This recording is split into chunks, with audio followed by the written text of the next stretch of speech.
4, 3, 2, 1. Welcome to HVAC Success Secrets Revealed, a show where we interview industry leaders and disruptors, revealing the success secrets to create and unleash the ultimate HVAC business.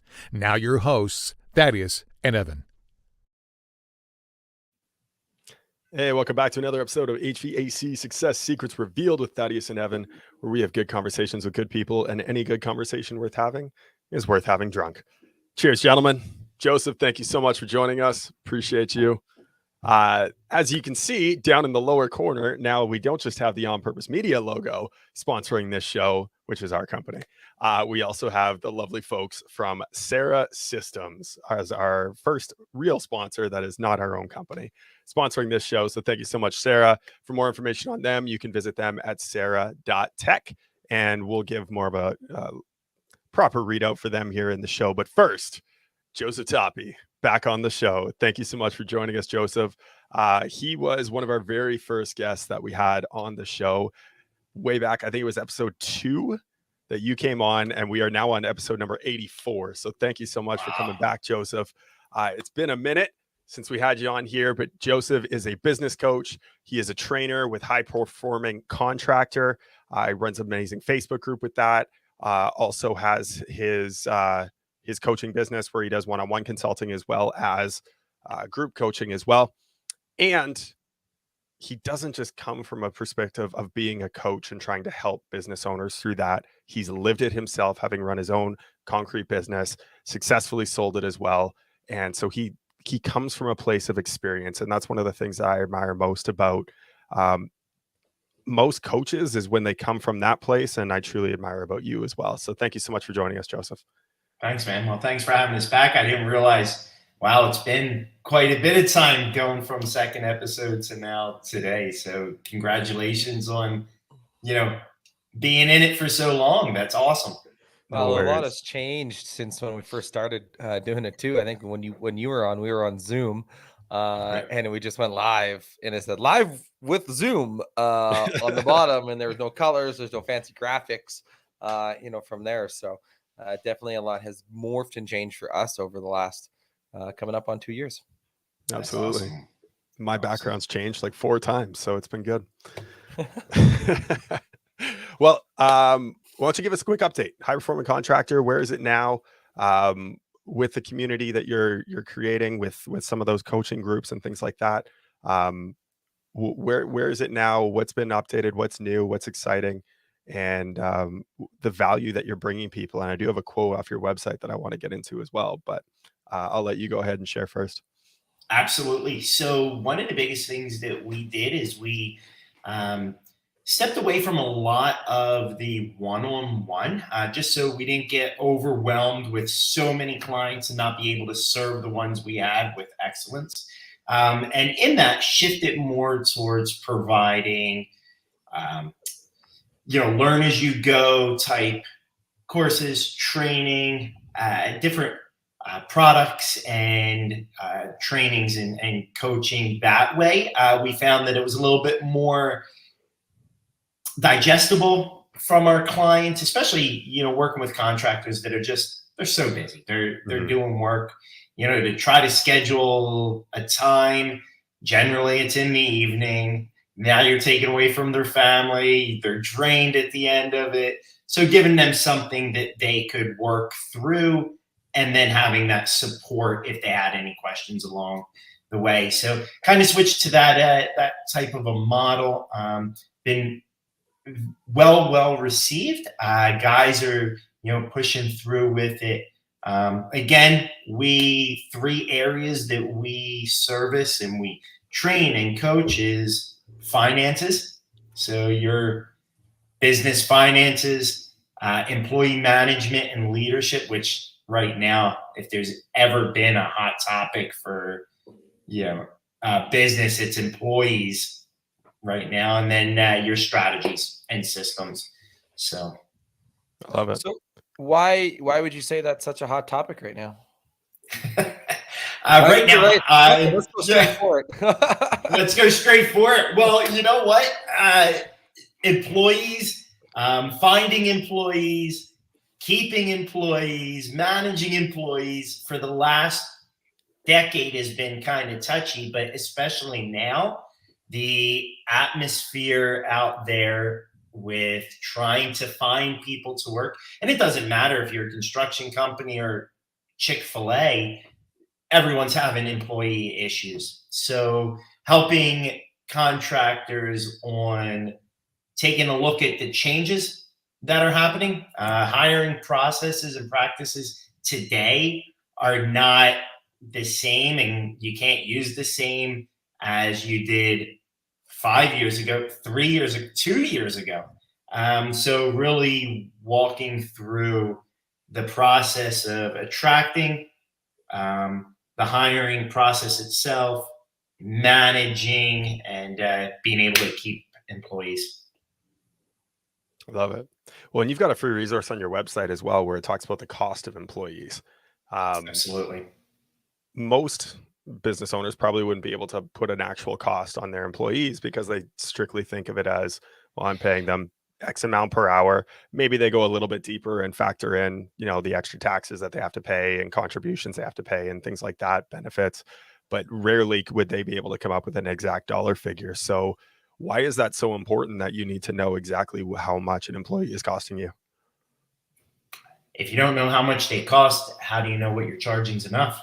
Mm-hmm. Simply put. And what you said, Evan, a lot of companies,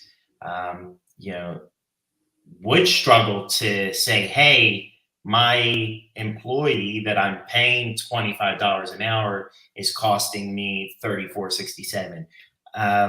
And it takes a little bit of work to figure out your business numbers, and especially with employees figuring out, okay, what I'm paying them. But then you have 3 other categories. You have your payroll contributions. So your contribution to their unemployment, your contribution to their CPP in Canada, or to their portion of taxes in the US.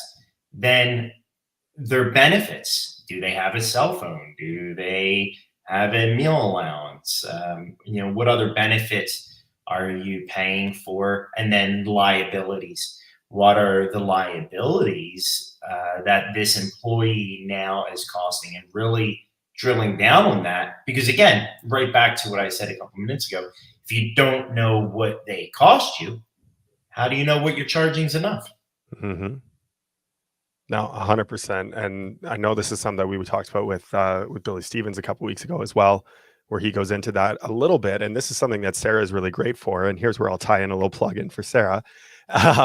The ability to calculate efficiencies and how efficient your employee really is, and being able to distill a price for your products based off of those actual real numbers. And for those of you that don't want to use Sarah or don't want to switch your CRM, that's okay. You can also download the free worksheet that is on Joseph's website, which we'll throw in the plug in there.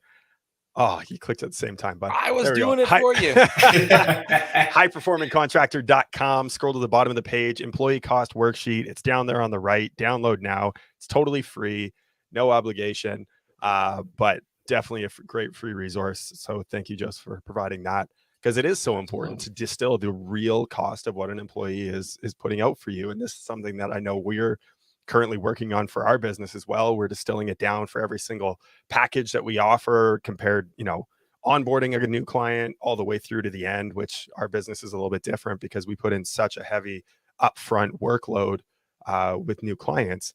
But that's so essential to coming up with your price book when it comes to how do you properly quote jobs. And, you see things like flat rate, and you see guys charging, cost plus, but are you actually generating the profit margins that you really are hoping for in your business? And if you don't know that base cost, it's impossible to hit that number.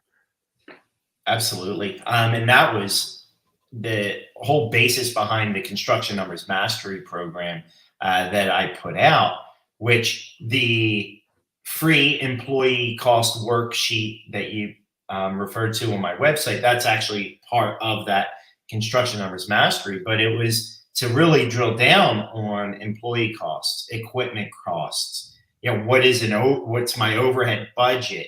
What does my markup need to be? What's my crew costs? And really drilling down on all these numbers so that, one, there's clarity on your costs and your expenses.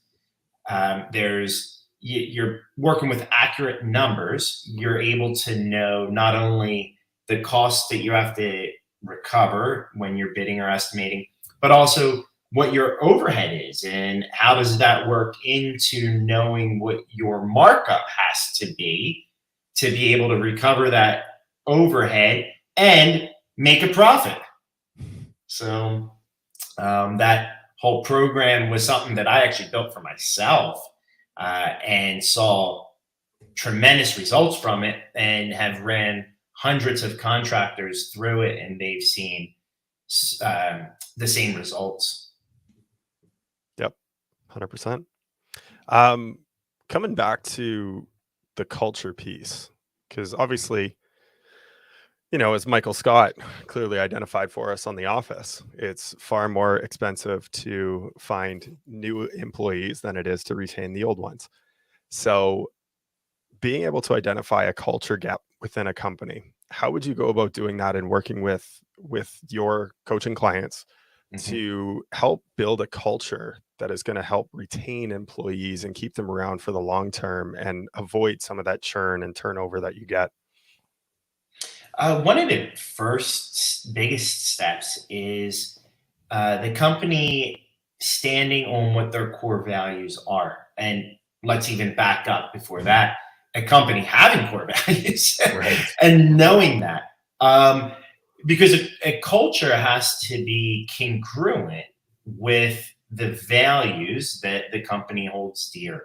So first step would really be taking an honest look at what the values of the company are, and then sharing them out to the employees and starting to build and make decisions based around them. Beginning steps of building a culture. Unfortunately, if a company has a set of employees, but they haven't established that culture yet, and they wake up one day and they're like, oh, geez, we need culture.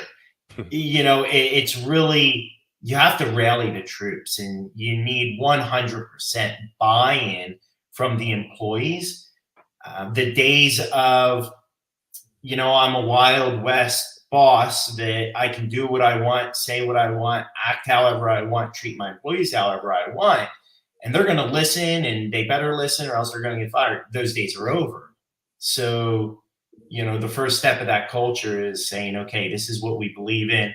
This is what our company stands on. All of our decisions are based around these. Let's share it with our employees. We need their buy-in, and now we can start establishing that culture. Well, and here's the other thing about core values is that I know you've talked about, making sure it's congruent in the organization. When you do your hiring decisions, do you base your hiring decisions around your core values? Do the people that you're now bringing on, and look, if you have to go back and redo your core values, we've had some guests on the show who have had their business and then they've realized that they built it on a foundation of sand instead of a foundation of bedrock in terms of a cultural aspect. They actually walked that back, and they went back to the drawing board and redid their core values. And then they hired new people based off those core values. But they also brought on the team, or the existing team, told them, hey, here's what our core values are going to be. Either you're in or you're out. And you give them that opportunity. So it definitely starts at the hiring decision itself by putting that in there. I always think to the person that might not know how to even come up with their core values. So they're sitting here and they say, integrity above all else. Integrity can be a core value, right? I mean, like, look at ours, our honesty and transparency, our first two, and there's three other ones that aren't as easy as the honesty and integrity part. But how does somebody go about working through and establishing their core values? And then the other part of that question is, once they have their core values, if they're an established organization, so I want kind of two different answers here. Yep. How often do you go back and review your core values and adjust those if needed? For sure. So going about getting the core values, it really starts at the top, right? It's as an owner or owners or shareholders, what do you live out?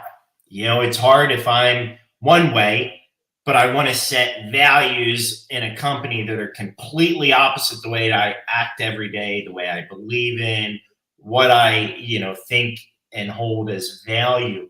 So it's starting at the top and saying, okay, me, what is important to me? Now, when I take that to my company and I build a company, how do I relay these to my company? So for High Performing Contractor, one of our core values is do the right thing at the right time. For me personally, I put my shopping cart away when I'm done with it because it's the right thing at the right time. So I bring that to the company. So every engagement with a client, we're going to do the right thing at the right time. So setting and establishing those core values really has to be what the ownership believes in, what is congruent with their life, and the type of people they want to hire. Do they want to hire honest people, people that do the right thing, people that are loyal, transparent, because that's part of buying into that culture. So establishing from just the place of who you are as the owner, the CEO, the shareholders of the company. Now, in saying that, absolutely, core values get updated. You'll see companies. I just worked through with one company not that long ago. Been in business 5 years, and 3 or 4 of their core values got wiped off the board, and they wrote new ones because they grew. Bigger, better things became important to them. They wanted to see different things within their employees, how they hire, what their company stands for. So does that kind of answer the first question, Thad? Yep, I believe so.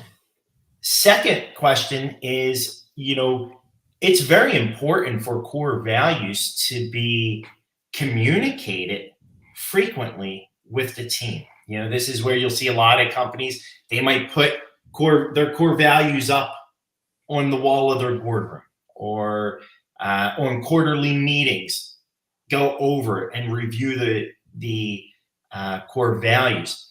I see a lot of times that in executive teams, quarterly meetings, annual meetings, they start with, this is who we are.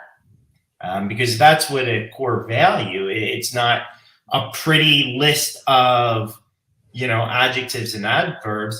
It's who we are as a business.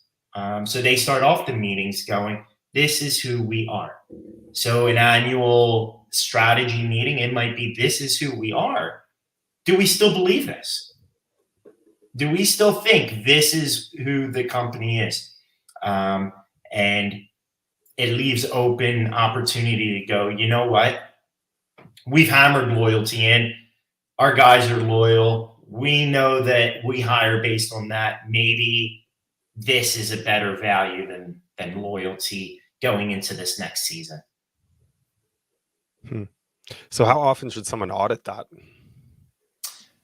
Audit it. I would say every year, really taking a deep look at it, and not auditing necessarily the list of values, but auditing the company against the list of values. Because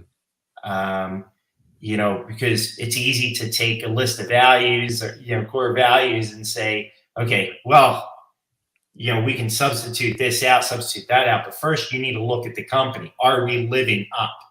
Because that set of core values is that bar, that standard that we're setting, that we're living and achieving every day. So absolutely auditing the company against them, and then taking a look and saying, yeah, do these stand for the next season? I love that. And I think that's something that, goes right inside with goal setting, where most people just, hey, these are our core values. Maybe we paint them on the wall, but we never talk about them. It's never brought up. We don't hire against them. We don't, like, they just exist because someone at a conference one time said that it was a good idea, so we did it.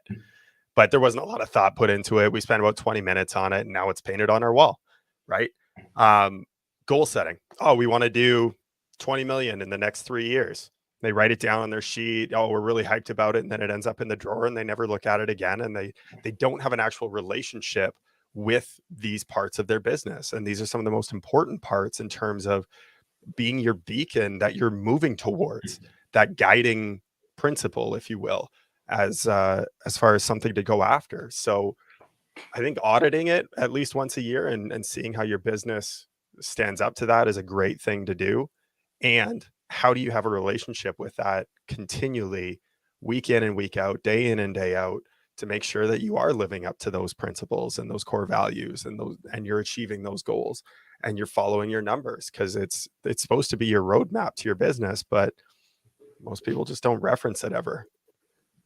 Absolutely. And what I see is a lot of people are more concerned about getting a job and getting the job done. Getting a job, getting a job done, hiring to get a job done, hiring out of urgency, running their business off of, how they feel when they wake up in the morning, versus having those goals, having those core values, having, as you put, a beacon, right? What we're working towards. We're working to be more transparent as a company. We're working to be more honest as a company. We're working towards these goals, and very important to continually communicate that to the team. You wouldn't realize how many companies I'll walk into, and if I get an opportunity to talk with the employees and I ask, what are their core values? Most of them don't know. Right. What is some of the goals for this company that you're working for? What are some of their year-end goals? So how do your employees know if they're tracking where you need them to track or not, if you're not sharing some of this information? Not saying that all the information from the exec team needs to be shared out to the employees, but if you want that culture, you want that buy-in, that information needs to be shared.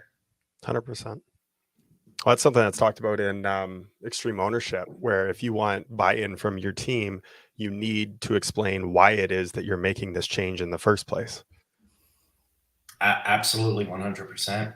Yeah.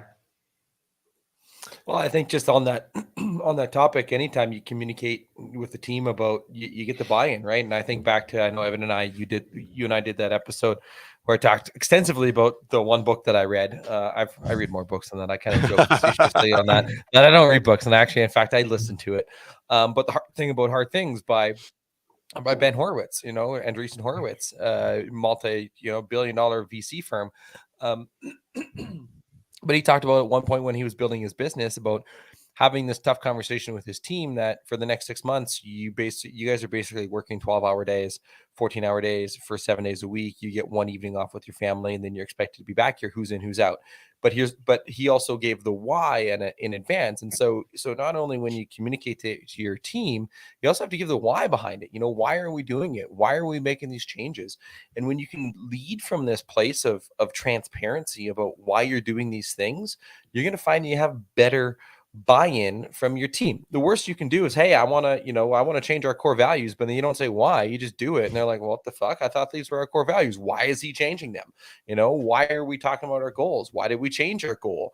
And have that honest conversation is going to help you get a lot further, in my opinion, when it comes to leading an organization. Absolutely. And you use the word leading. Leading an organization, and I find that a lot of times it's easy, especially when things are busy, when you're trying to get work done. People, leaders, business owners, they revert to managing people, managing getting work done, managing make sure the company doesn't go under this year, managing rather than leading. And leaders take those things in consideration. Leaders want the buy-in. Leaders are building a culture and building a community. Leaders are connecting. Managers are, managing people and managing jobs. So I'm curious, what would you say to the contractor then who sits here right now and says, I know these things. I've heard it before. I've listened to you speak before. I've listened to Joe Crisera speak before, or whoever, and yet they're not implementing these things. What would you say to that person in terms of what it is that they need to do? Absolutely. If they're sitting here and saying, I heard this, I heard it. Well, you obviously need to hear it some more because you're not implementing it, right? So, the first thing I would say is, you got to take what you're hearing and do something with it, right? You want better employees? Well, then be a better leader. You want buy-in from your team? Well, then communicate out. And it's a couple comments that I've heard in the past on this topic is, oh my goodness, it's so much to do. Build a culture, what does that even mean? Or, how do I go about doing all of this? It's so much to do when we have so much work to be done. And, taking one step, accomplishing one thing, setting one goal, writing down 2 core values, but then expressing it to your team. It's just take those steps and don't get overwhelmed. We hear of analysis paralysis, right? And I think that's one of the biggest killers, especially on a topic like this. 100%. It's not the knowledge in and of itself is not power. It's the taking action on what it is that you know that is power. Absolutely. You're muted, kid. Sorry, my dog was barking, so I muted myself. So, actually, since Cody answered this, I am going to let's just dissect this live right now. So I haven't asked Cody. So Cody said he needs to work. Cody Johnson, he's in our Facebook group. He's actually in the garage door space of all places. And he asked, he needs to lock in his core values. I asked him what he had so far. So let's actually break this down. So these are our separate line items, by the way. So reputation, loyalty, honesty, coachable, serve, and hardworking. So how good are these for core values? And is there anything that you would coach him on? I know you can't really interact back and forth on these specific core values. There you go. He also said, go for it, dissect it. So awesome. I knew he was going to say that anyway. So. Well, he better if he's got coachable as one of them, right? One of the first things I would say is, a lot of times those one-worders, they're fluff. It's just like we want to throw these, fluffy words out that everybody, wants to be, but really digging down deeper. Kind of an example of that is there's a practice of asking why 7 times. Have you ever heard of that practice? Why do you want something? Why do you want to lose weight? I want to look sexy, right? Okay. Why do you want to look sexy? And drilling it down. And then after a certain amount of time, psychologically, you move from your head down to your heart, and now you're speaking from truth. Mm-hmm. So reputation, what is it about reputation? What does that make it a core value for your company? Reputation. So you want a poor reputation? The answer is no, obviously, right? He wants a good reputation. But really drilling down and getting to the heart of each one of them and making it to where now as a company, we can say, you know what, in everything we do, we want to do it that people look at us and know that, we have a good reputation in the industry. Coachable. Me as a leader, my employees, we hire based on people that are, coachable, trainable, are able to receive criticism, constructive criticism, receive instruction. So what do these drill down? Because if I'm a employee and you hire me and you go, here's my 5 or 6 core values and they're these one word, right? Okay, great. Let's go. Then you go to the guy the next day and you're like, hey, listen, we install the garage door a little different this way, oh, well, this is how I do it. And okay, you're not coachable. Well, I'm coachable. I'm not trainable. I may be coachable, but you can't tell me what to do, So what I would really start to say on that is drill down. One, why are these words important to you as a business owner? And what do these words really mean? Really mean to you? And, make it into a persona almost. If I'm hiring a guy that represents these 6 words, what does that look like exactly? And now you have something that you can communicate to your team. You have that scale or that weight that you can weigh new hires. You have a scale and weight now that you can weigh yourself up against. When you go to a job site and they're doing it all ass backwards and you want to blow up and curse them out, well, what's that going to speak to your reputation? So now it's going to weigh you to say, okay, I need to react this way, not react how I want to react. So does that help? Does that kind of drill in a little bit?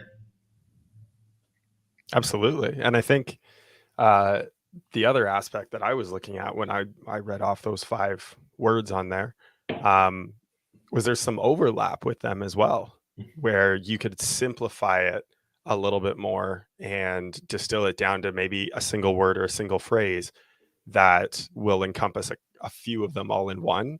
Because if you can get it down to like 3, where there's going to be some layers to that, like you talked about, right? And what does this mean to you? And having a paragraph written in there, but have that be something now that encompasses more things. Like I think of a company that we used to work for, Thad and I, they had their core values. They repeated it on every single call, and there wasn't a single person in the company that didn't know what they were. Right? We could still rattle them off now. That wasn't necessarily core values, though. That was more about the cultural statement. Right. And yes. But that was one of the parts that the company stood for, was culture eats strategy for breakfast, right? So the culture was incredibly important. And what was the culture? It was, compassionate heart, fun-loving spirit, So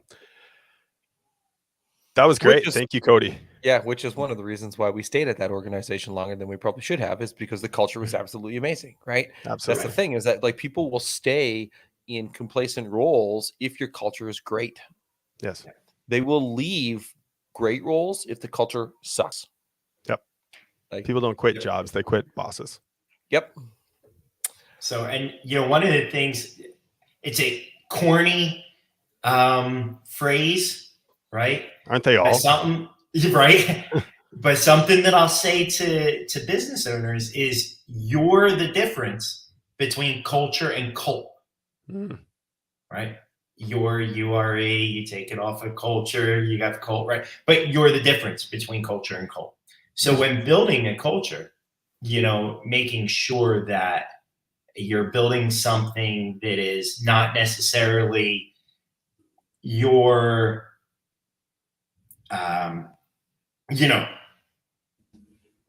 dream, something that is your way that you're bred into, but building something that people can come behind and join.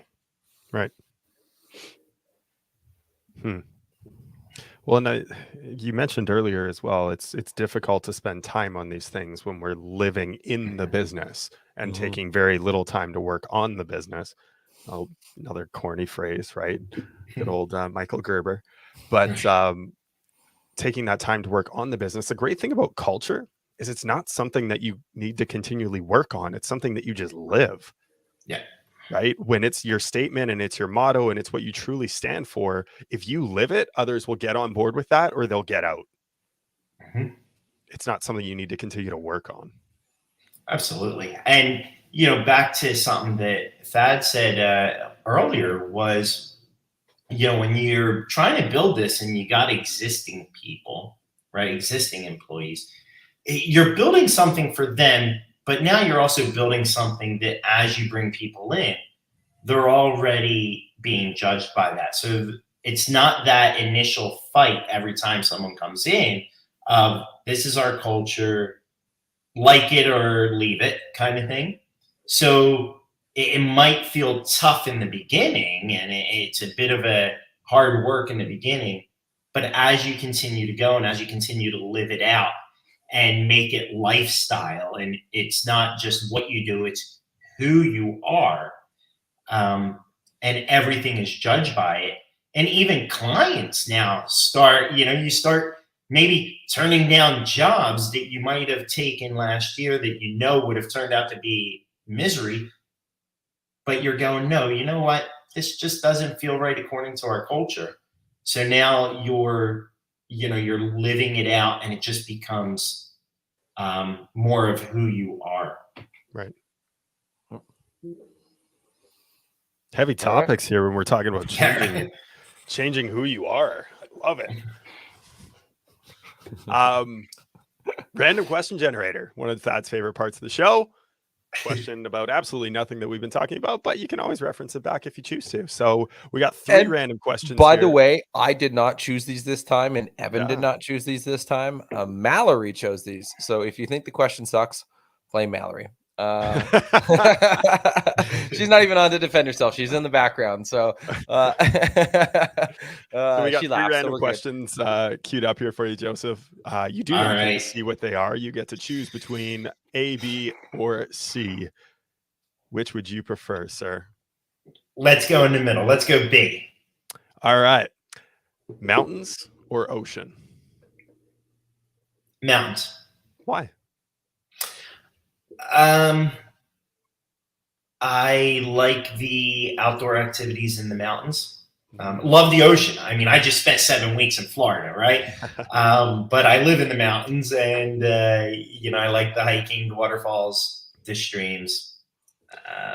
Can you call the mountains in Tennessee actually mountains, or are they just like really big hills?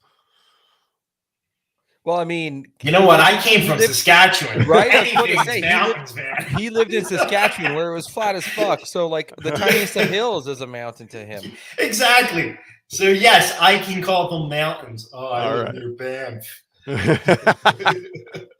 Yeah, we're used to the Rockies here. I look out my window and I see the Rocky Mountains. Although that John Denver is full of shit. Rocky Mountains, right? So Rocky Mountains aren't so rocky. What if you had both mountains and ocean? That would be like just go to it's the perfect. I mean, that would be yeah, absolutely. Vancouver. There you go.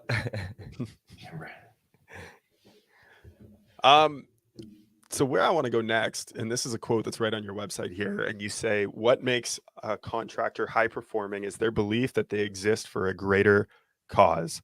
What does that mean to you? And how is it that a contractor go about finding something that's bigger than themselves?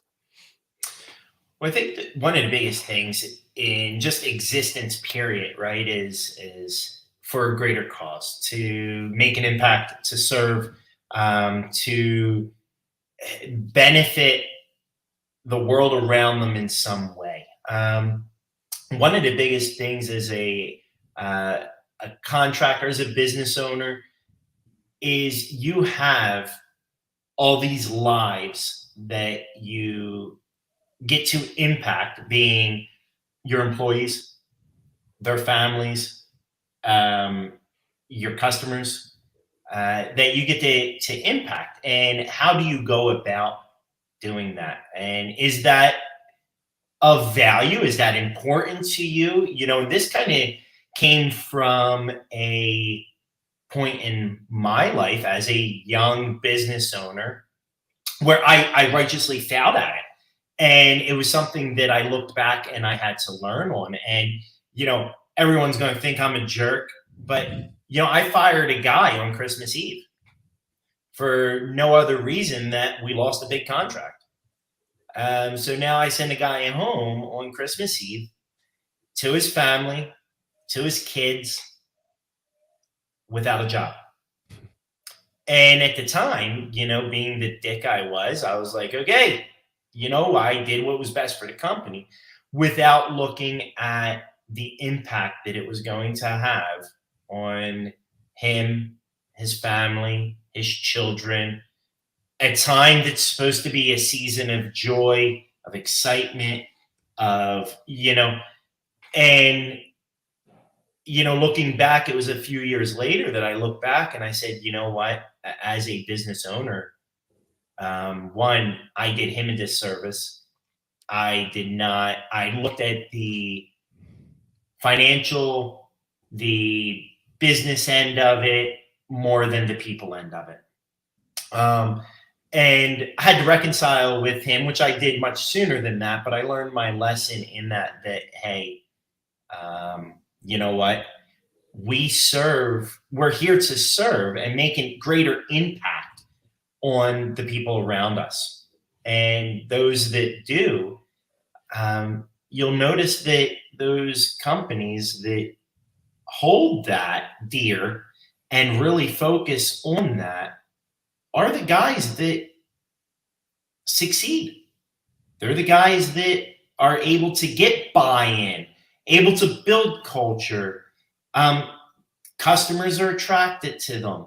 So really learning that, it's very easy to be in it to make a sale, get a job done, get the payday and keep going, build the lifestyle of, big houses and fancy cars, if that's what you're there for, right?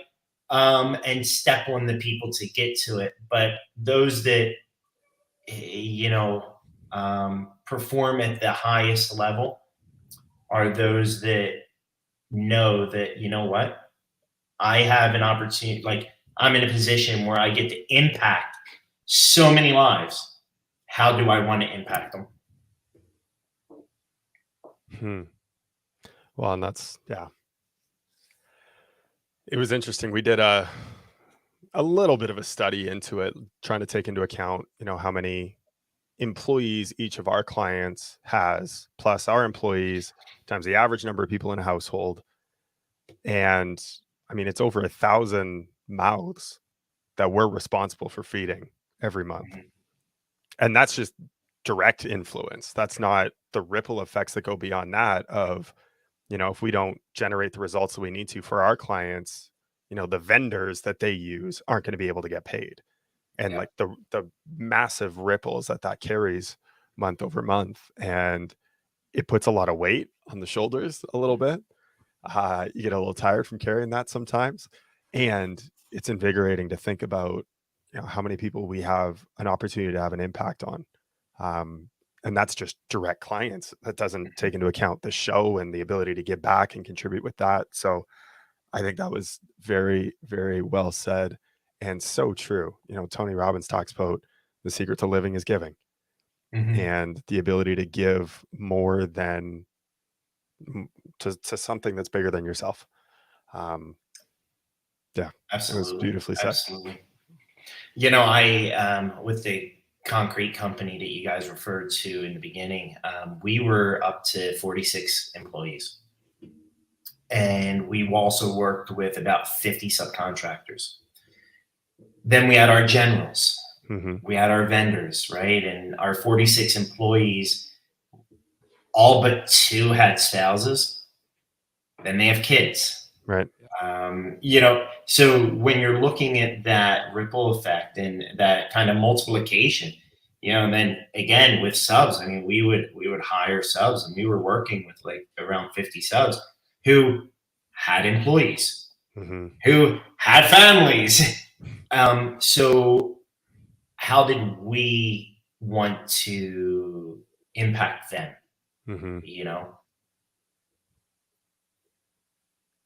Thad, did you have any thoughts on that? I mean, I'm kind of going down a few different little areas, and I wasn't quite sure what I wanted to say next. You talk about, impact, and I think one of the biggest things that anybody can do, especially if they're in a power to give back, is to go volunteer somewhere.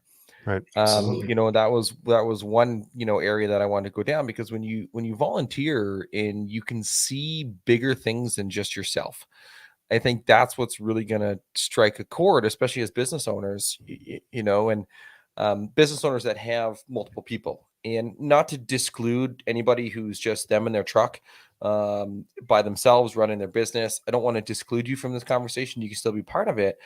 But when you have a business and you have multiple people in under your umbrella, you have a lot more farther reach than you actually think that you know possible. And so going and seeing those different things in terms of volunteering is a great way to be able to see that in your own eyes with the whole give back part. But you know, the other part in not just giving back, but you know, why are you doing what you do? And you look at Simon Sinek, right? Start with why.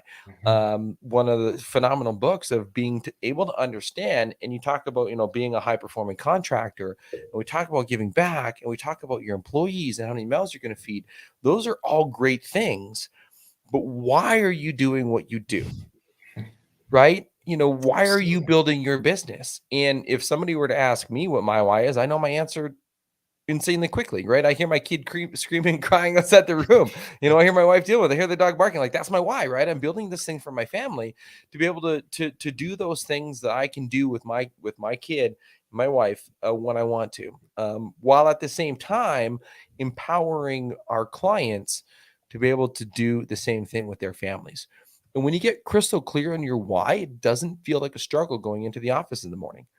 You know, people ask, well, how do you get it? Like, I work from home. You know, how do you get up and work from home from 8 a.m. to 5 p.m. every single day, and then coming back and doing shit in the evenings if you need to? Because of my why.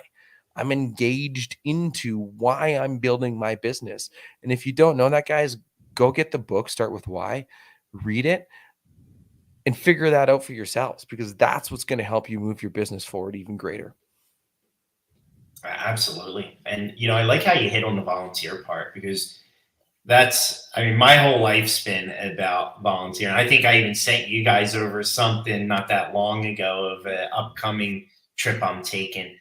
But, you know, and it was something that was very important even for me to instill in my children, was the, you know, giving back, volunteering. Actually, I had one instance where I was super proud of them. We were actually part of when I sold my concrete company. We bought an RV and we toured around North America, RV'd around North America for 7.5 months.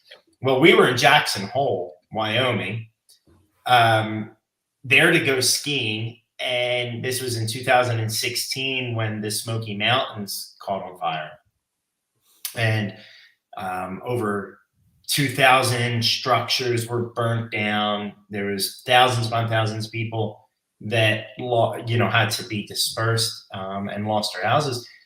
And we sat down with the kids and we said, this is what's going on. We were just there. It would have been a month and a half prior to this. We were there. They got to, you know, be in the Smoky Mountains. We actually volunteered with the park when we were there. And we said, this is what's going on. This is what the people are facing. Now, we're supposed to go skiing here. After this, we're going to Steamboat, Colorado and skiing. Do you guys want to continue to do this? Or do you want to go out to Tennessee and help these people? And my wife and I, we left it up to the kids. We said, you know what? They were 9, 11, and 12. And unanimously, they're like, let's go. Let's go to Tennessee. And, you know, next day we hopped in the RV and we made our way down to Tennessee and we were able to help. And to see them, when we got there, we ended up by fluke. We got to one of the buildings that they were kind of housing people. It was a sports complex. They were housing people. We walked in to see if we could volunteer. And the guy's like, yeah, the garbages need to be done. And we're like, okay, we're ready. And we worked there for a week. And to see the kids just, I mean, I can't get them to take the garbage out at home, but they were more than happy to take the garbage out and interact with the people and serve and volunteer. And that was 2016. And still to this day, they'll talk about that like it's one of the highlights of the whole 7.5 months, seeing like 42 states, all of Canada, right? It was one of the highlights. So definitely, you know, volunteering and, you know, committing your time to people or some sort of a good cause is very important. Mm-hmm. Oh, that's amazing. That's super cool. I'm trying to wrap my head around how you got 3 kids into an RV and traveled all around North America like that. Cause yeah, I travel with them in the car for 8 hours to Regina, and it's like, Jesus Christ. Well, was it like a motorhome, or was it like a truck and a trailer? No, it was a motorhome. Oh yeah, so truck and trailer. there you go. They have a lot more space to roam around than sitting space. in like rammed into the backseat of a vehicle, right? So my wife could get up, go make lunch while we're driving. The kids could play on their iPads or read, or yeah.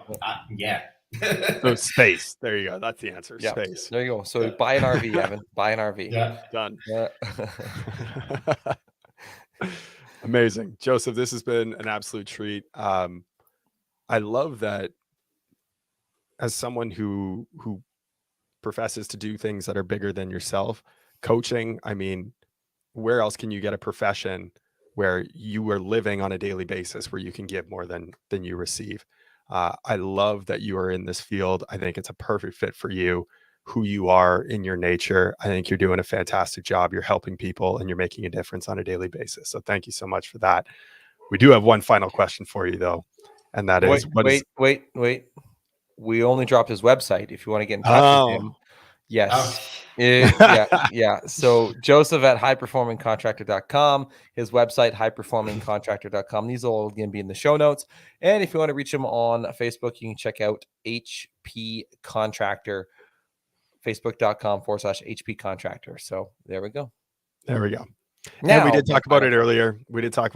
Sarah Systems. Right. We talked about the information that's available within the system, being able to discover your real profitability, your real profit margins, and being able to price your products based off of margins. It's a phenomenal system. Go check it out, sarah.tech. And we're still trying to twist Billy's arm to be able to give our listeners a special on that. So stay up to date on that. We'll get to that. So back to the question, because Evan stole the random question from me. I'm going to steal this from him. Okay. What is one question you wish people would ask you more, but don't?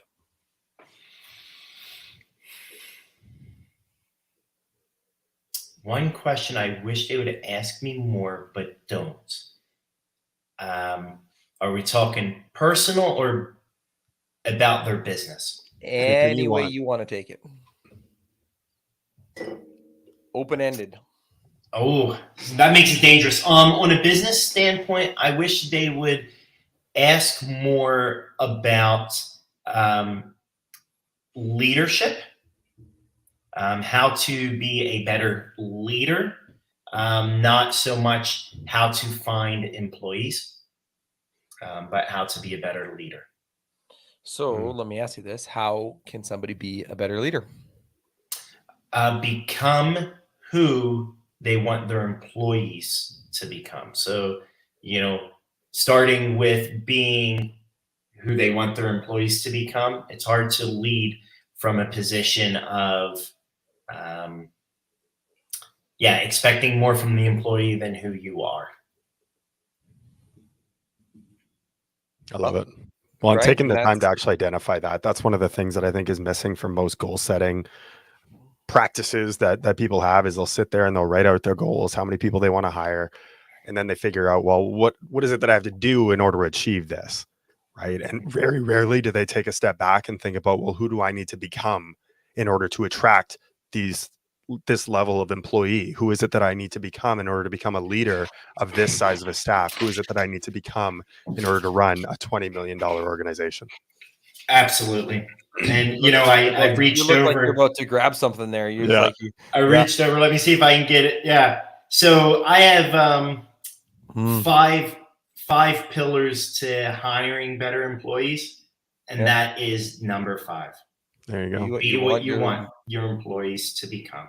I like that. Well, you think about like being a role model, right? You think about I mean, not everybody parents this way, and maybe more people should. You're supposed to say, yeah, be a good role model to your kids. But some people aren't good role models in general, period. So, but when you have the weight on your shoulders of running a business, understand that, know that, what type of employees do you want representing your business in front of your clients, and then do that. It's just, simple concept. Yep. Not so easy in practice. Right. Yeah, we did say that was the last question. And normally I wouldn't ask this. I would just tell Cody, well, you got to go take his course and then you'll find out what the next 1 to 4 is. But he already was so vulnerable earlier talking about core values. So I thought I'd throw this up there too. He's curious, what are the first 4 pillars? First 4. Okay. Oh, he's got the cue cards, ladies and gentlemen. Number 1, stop hiring out of urgency. Crazy concept. And this goes back to part of knowing your numbers. Yep. If you know your numbers, how many jobs you need to do to achieve the goals that you set based on your bid to hit ratio and your average project size, you should know at that point what crew sizes you need. Plus, if you have a hiring process to where now you bring an employee or a potential employee down a journey, there's no room to hire out of urgency. Yep. Number 2, set clear expectations, and you as the owner follow them. One of the worst things you can do with an employee is hire them to be a painter and then expect them to lay flooring. But it happens. They're like similar job tasks. Number 3, be quick to invest in your employees. I call them the 3 T's. I won't hold the cue cards up for them, but they are training. Invest in training your employees. Invest in time. Connect with your employees. Let them feel and know that you care. And the 3rd is trust. Something that Steve Jobs said was the hardest thing he learned to do as a businessman, but was one of the most important things, was he learned to let his employees do the work, even if it meant they might screw up. Let me flip through. Number 4, provide more than money. Money is not the number one thing that employees are after. Build a community, learn to connect, and build, hot topic of today, the culture. And then 5, obviously, be what you want your employees to become. I love it. Well, and especially that, not the last one, but number 4 there, especially with the younger generations that are now coming into the workforce. Money is oftentimes 4th on the list in terms of what their top needs are and wants are out of a job. Absolutely. I say this, we always hear millennials, right? We'll pick on millennials for a second. We always hear millennials. No, I'm a millennial. Okay, good. Good. Yeah. You'll love my conclusion. You'll love my conclusion, you young bugger. But neither of us eat avocado toast, so no. I'm at like the very start of the millennial generation. Yeah. I eat avocado toast. And I like it. Millennials, they're lazy. They don't want to work. They, all the things. I actually believe in the workforce, and especially in the trades. Millennials are the most untapped resource owners have right now. If you can learn to connect and build a culture and a community and invest in training, because here's the truth of hiring. You're not finding the rock star.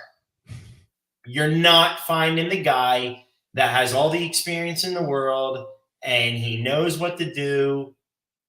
You're not finding him. He's working for somebody else. Why would he leave there to go work for you?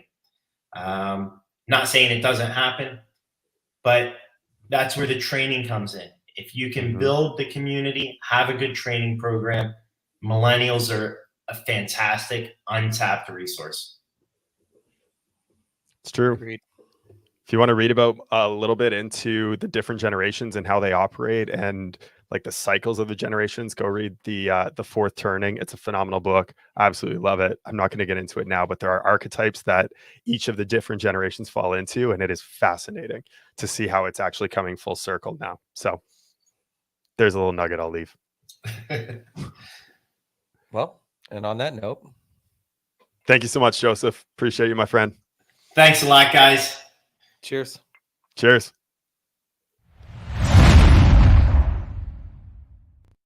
Well, that's a wrap on another episode of HVAC Success Secrets Revealed. Before you go, two quick things. First off, join our Facebook group, facebook.com/groups/HVAC Revealed. The other thing, if you took one tiny bit of information out of this show, no matter how big, no matter how small, all we ask is for you introduce this to one person in your contacts list. That's it. That's all. One person. So they too can unleash the ultimate HVAC business. Until next time, cheers.